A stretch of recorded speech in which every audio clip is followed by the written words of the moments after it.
നമ്മളെ വീട്ടിൽ പഴം കൊണ്ടുവന്നപ്പോൾ കുറച്ച് പഴുപ്പേറിയ പഴം ഉണ്ടായിരുന്നു. അപ്പോൾ അതുകൊണ്ട് നമുക്കൊരു മക്കൾക്ക് ഈവനിങ്ങിന് ഒരു സ്നാക്സ് നമുക്ക് പെട്ടെന്ന് എങ്ങനെ ഉണ്ടാക്കിയെടുക്കാൻ നോക്കാം. ഈ പഴുപ്പേറിയ പഴം തൊലിച്ചതാണ്. അതുപോലെ ഇനി അതിലേക്ക് നമുക്ക് മൈദപ്പൊടിയാണ് ഇപ്പോൾ ഞാൻ ഉപയോഗിക്കുന്നത്. മൈദപ്പൊടി ഇട്ട് കൊടുക്കാം.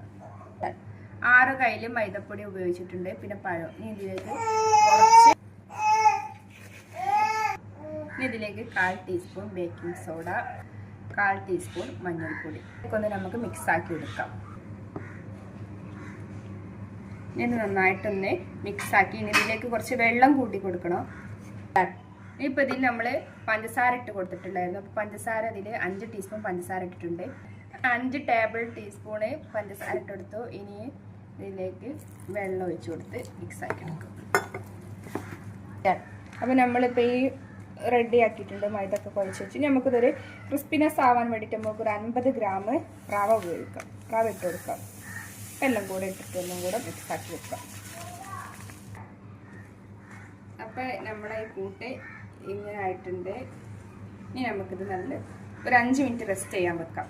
എന്നിട്ട് ഇപ്പോൾ നമ്മുടെ എണ്ണ നല്ല ചൂടായിട്ടുണ്ട്. അപ്പോൾ നമ്മൾ പൊരിക്കാൻ തുടങ്ങാം.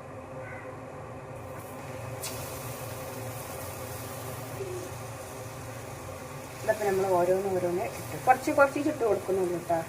നല്ല പെട്ടെന്ന് റെഡി ആവുള്ളൂ. അപ്പോൾ നമ്മൾക്ക് പെട്ടെന്ന് ഉണ്ടാക്കാൻ പറ്റുന്ന ഒരു റെസിപ്പിയാണ്. മക്കൾക്കൊക്കെ ഇഷ്ടപ്പെടും. കാരണം മധുരമുണ്ട്, പഴമല്ലേ, കേടില്ല. പകുതിയിൽ ഉപയോഗിച്ചിട്ട് നമ്മൾ പഴം, അതുപോലെ കുറച്ച് പഞ്ചസാര ഉപയോഗിച്ചിട്ടുള്ളൂ, റവ, മൈദ. മക്കൾക്കൊക്കെ നല്ല ഇഷ്ടമാണ്. ഞാൻ ഇടയ്ക്കിടയ്ക്ക് ഉണ്ടാക്കുന്ന ഒരു സ്നാക്സാണ്.